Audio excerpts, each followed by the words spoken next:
மக்களவை மற்றும் மாநில சட்டப்பேரவைகளில் பெண்களுக்கான 33% இடஒதுக்கீட்டை 2029ஆம் ஆண்டு முதல் அமல்படுத்துவதற்கான மசோதாக்கள் மீதான விவாதத்தில் பங்கேற்று பேசிய பிரதமர் நரேந்திர மோடி எதிர்க்கட்சிகளுக்கு கடுமையான எச்சரிக்கை விடுத்துள்ளார்.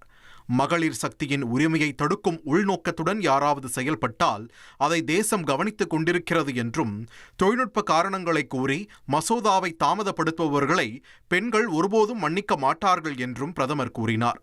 தொகுதி மறுவரையறைக்கு பிறகு மக்களவை இடங்கள் உயரும்போது தென்னிந்திய மாநிலங்களின் தற்போதைய இடப்பகிர்வு விகிதம் குறையாது என்றும் பிரதமர் உறுதியளித்தார். வார்த்தைகளில் தான் விளையாடவில்லை, இதை உறுதிமொழியாக எடுத்துக் கொள்ளுங்கள் என்று குறிப்பிட்ட பிரதமர் மோடி, மசோதா குறித்து யாரும் அரசியல் சாயம் பூச வேண்டியதில்லை என்றும் அவர் தெரிவித்தார். ஊரக உள்ளாட்சி தேர்தலில் 50% மகளிர் இடஒதுக்கீட்டை ஆதரிப்போர் தற்போதைய 33% இடஒதுக்கீட்டை எதிர்ப்பது ஏன் என்றும் கேள்வி எழுப்பினார்.